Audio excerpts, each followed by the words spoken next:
I'm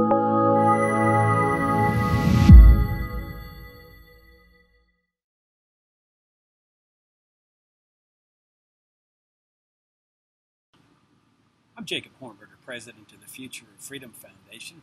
This is episode 7 of my series on the JFK assassination. On the evening of November 22, 1963, Air Force One lands at Andrews Air Force Base. By this time it was already dark, and the bystanders who were there, along with the media, were all situated, grouped together on the left side of the plane. Bobby Kennedy comes onto the plane. He passes right by Lyndon Johnson. They despised each other, didn't say a word to him, and heads directly to Mrs. Kennedy. In the meantime, people start removing this heavy, ornate, very expensive casket into which the president's body had been placed at Parkland Hospital. The casket is placed in the back of a Navy vehicle. Mrs. Kennedy and Bobby Kennedy get into the vehicle, and then it proceeds in the caravan very slowly to the Bethesda Naval Hospital, where an autopsy is going to be conducted in the morgue, which is in the lower level of this particular facility. It arrives at this facility at 6:55 p.m. Mrs. Kennedy gets out of the car along with Bobby Kennedy, and she proceeds into the main forum. And she and Bobby Kennedy are heading up to an upper floor to await the finality of the autopsy. At that same time, there is an X-ray technician named Gerald Custer who's coming up from the bottom level, the basement level where the morgue was, and he says he had X-rays in his hand, and those X-rays were of President Kennedy. An obvious question arises. If the president's body is in the casket out in the front of the facility, how is it possible that Gerald Custer is saying that he has X-rays and that X-rays are being taken of the president's body down in the morgue? But in fact, recall that this confirms the statement that Commander Hume said to Lieutenant Colonel Fink at 8 p.m. that evening. He calls Fink up and he says, "We're getting ready to start the autopsy, but we already have X-rays of the president's head."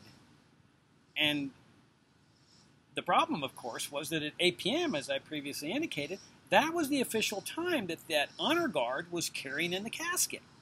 Again, raising the question, how is it possible that they had already conducted X-rays on the president's head if the body is being brought in at the same time for the autopsy? Now, in the mid-1970s, the House Select Committee on Assassinations reopens the investigation of President Kennedy's assassination. People were just not satisfied with the official story. Everything was just too pat.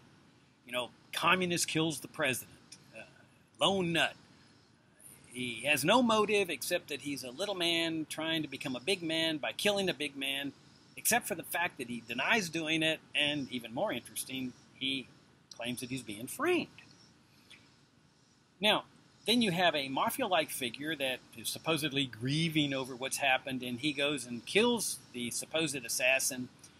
And all of this is just very pat. And then they totally shut down the investigation immediately and then shroud the whole thing in national security and with the intent of keeping everything secret, or most everything secret, for several decades. People weren't satisfied with this. It just didn't feel right. And so the pressure finally caused the House Select Committee on Assassinations to reopen the investigation. And when they did that, they discovered that at the autopsy, all of the participants to the autopsy were sworn to secrecy. They were forced to sign secrecy oaths where they promised that they understood that this was classified information. The whole operation was classified, and that they would never reveal it. They would take it to the grave with them. One participant said they put the fear of God in us. They threatened them with severe criminal penalties if they ever talked. But the House Select Committee started releasing people from these vows of secrecy.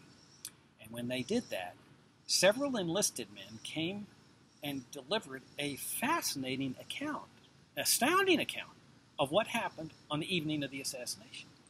They said that they carried in the body of the president at 6:35 p.m.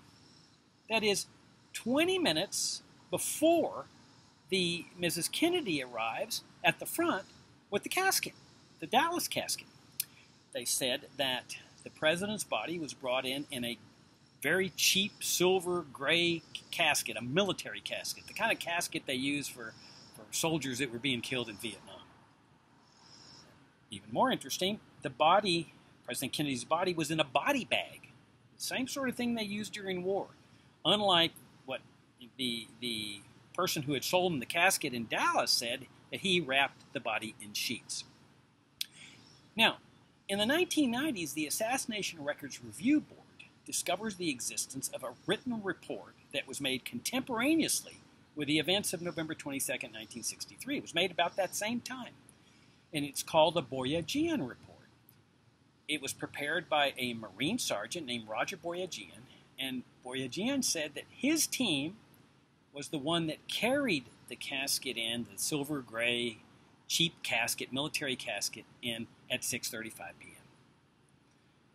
Even equally interesting, the Assassination Records Review Board discovered the existence of a report from Gawler's funeral home that was made at the time that these events took place. Now, Gawler's funeral home was the most prestigious funeral home in Washington. This was the funeral home that conducted the funeral for President Kennedy.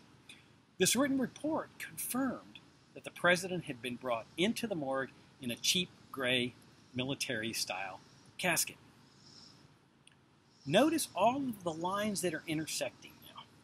You've got Commander Humes telling Colonel Fink at 8 p.m., we're getting ready to start the autopsy. They were bringing in the Dallas casket, but we've already got x-rays of the president's head. You got Gerald Custer, the x-ray technician that sees Mrs. Kennedy come up to the front.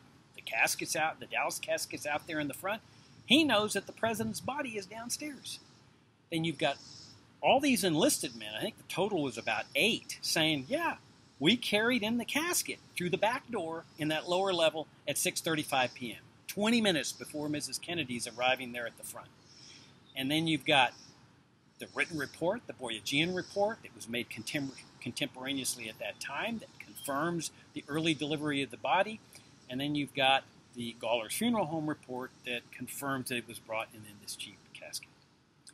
So the circumstantial evidence is pointing inexorably in one direction. That President Kennedy's body was brought in to the morgue earlier than the official time of 8 p.m. Now the question is, obviously, what were they doing and why were they doing it?